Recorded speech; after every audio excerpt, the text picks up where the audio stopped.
안녕하세요. 블로그 다인입니다. 오늘은 블로그 알바 또는 부업할 때 절대 하지 말아야 할 것 3가지를 이야기해 보도록 하겠습니다. 사실 아주 단순하고 기본적인 내용입니다. 그런데 이 기본적인 내용을 지키는 게 사실은 가장 어려울 수 있겠죠? 아주 많은 분들이 실제로 이렇게 하고 계십니다.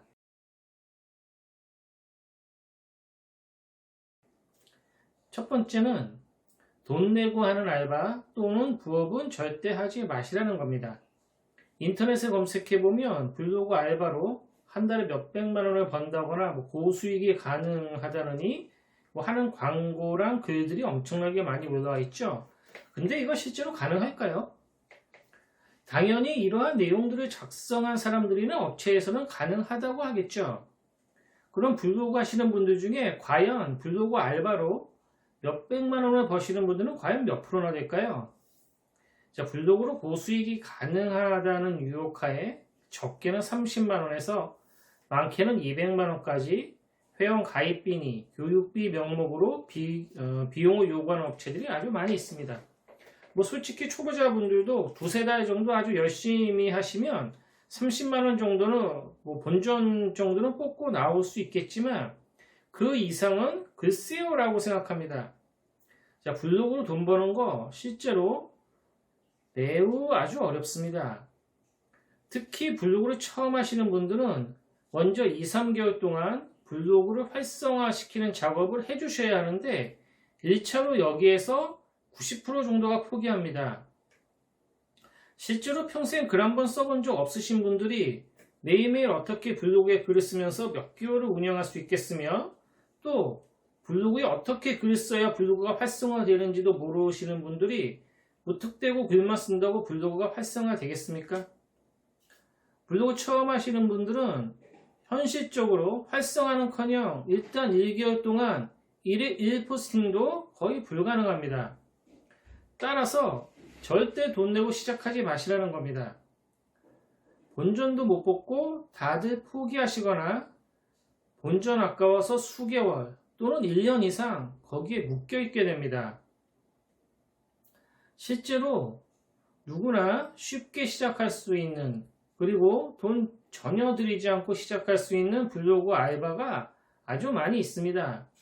블로그 운영할 때 필요한 정보는 인터넷 검색하면 아주 많이 나와 있으니 인터넷 검색하시면서 배우시면 충분하시고요. 초기 비용 없이 시작할 수 있는 블로그 알바도 많이 있습니다. 알바는 절대 돈 내고 시작하는 거 아닙니다.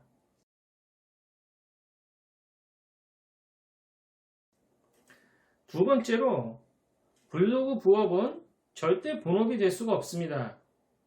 블로그로 오랫동안 많은 돈을 벌어 오신 분들 중에는 당연히 전업이 되신 분들도 있겠죠. 실제로 있습니다. 그런데 블로그 부업이 전업이 돼서 성공하는 경우는 0.01%밖에 안 됩니다. 제 이야기를 잠깐 하자면 약 10년 전에도 블로그 부업이 매우 인기가 있었습니다. 특히 그때는 지금보다 블로그로 돈 벌기가 훨씬 쉬워서 한 달에 2, 300만 원은 물론이고 1000만 원 버시는 분들도 아주 많았습니다. 솔직히 하루에 3, 4시간 정도 투자해서 블로그에 글 한 2개 정도씩 올리면 한 달에 몇백만 원씩 버는데 누가 힘든 이 매일매일 출근하면서 힘든 직장 생활을 하고 있겠습니까? 그래서 그 당시에는 아예 직장까지 그만두고 블로그를 전업하시는 분들이 늘어났습니다. 그런데 그 당시에 이렇게 블로그 부업하시는 분들이 시간이 지나면서 2가지 분류로 나누어졌는데요. 자, 저같이 블로그 관련된 사업적으로 전환하신 분들이 있었고 계속 블로그로 돈 버는 일에 전념하신 분들도 있었습니다. 자, 그런데 후자를 선택하신 분들 중에 90% 이상은 몇 년 못 가서 다 망했습니다. 왜냐하면 첫 번째는 높은 수익을 올려다 주는 광고주들이 다 사라졌거나 수익률을 많이 낮췄고 두 번째는 블로그 저품질 때문입니다. 블로그를 운영하다 보면 저품질이라는 게 대부분 한두 번씩은 오게 되어 있습니다. 그런데 블로그 알바는 다 아시다시피 저품질이 오면 수익이 엄청나게 떨어지게 되어 있습니다. 블로그를 3, 4개 정도 운영하시더라도 결국은 다 비슷한 결과를 맞이하게 됩니다.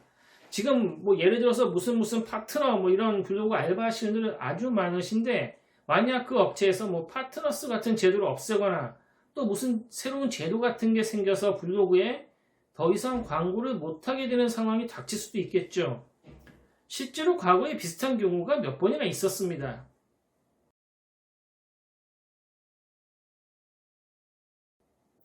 자, 세 번째로, 만약 잘 나가는 블로그가 있다면 과연 블로그로 부업을 할까요? 입니다. 사실 제가 가장 말씀드리고 싶은 것은 바로 이 부분입니다. 블로그를 1년 이상 운영해서 하루에 수천 명씩 방문하는 블로그가 있다면 과연 건당 3,000원, 5,000원, 많으면 10,000원 정도씩 받고 원고 작성 알바를 하거나 무료 시식권 받고 체험단을 할까 하는 겁니다. 이건 정말 손익을 잘 따지셔야 합니다. 얻는 게 많은지 잃는 게 많은지 잘 생각하셔야 한다는 겁니다. 일단 원고 작성 알바를 하기 위해서는 어느 정도 블로그의 방문자 수도 많아야 하고 검색 순위도 잘 올라가는 블로그를 가지고 있어야만 신청이 가능합니다. 그런데 블로그에 저품질하는 게 없다면 평생 이 일을 할 수 있겠지만, 만약 블로그가 저품질 걸리면 이 일도 더 이상 못한다는 거죠. 그리고 저품질 원인 중에 가장 큰 게 바로 원고 작성 알바 등과 같은 겁니다. 업체에서 아무리 저품질 피해가는 방법을 자세하게 설명해 준다고 하더라도 아직까지는 저품질에 걸리시는 분들이 아주 많다는 거죠. 결국 수개월 동안 키워놓은 내 블로그는 실제로 다른 업체 홍보해주고 끝나는 소모품이 되어버리고 마는 겁니다. 만약 블로그를 몇 년 동안 운영해서 일일 방문자 수천 명이 나오는 블로그를 가지고 있다면 이는 정말 대단한 거죠. 이를 잘 활용하면 건당 5,000원, 만원짜리 원고 타이핑하는 알바가 아니라 건당 10만원에서 많게는 50만원을 받을 수 있는 리뷰어가 될 수도 있고, 블로그 마켓을 할 수도 있고, 블로그를 활용해서 사업을 할 수도 있습니다. 제가 항상 하는 말이 있습니다. 블로그는 나를 브랜딩하는 공간입니다. 솔직히 이거 얼마나 흥분되고 재미있고 보람된 작업입니까? 블로그에 몇천 원짜리 작성하지 마시고 블로그 소중하게 운영하셔서 그 하나에 10만 원이 넘는 돈을 받으시기 바랍니다. 블로그를 하시다 보면 반드시 몇 번의 기회가 찾아오게 되어 있습니다. 실제로 저 같은 경우에도 하루에도 몇 번씩이나 전화가 옵니다. 블로그를 키우셔서 블로그를 이렇게 활용을 하셔야 됩니다. 오늘은 이만 줄이겠습니다. 감사합니다.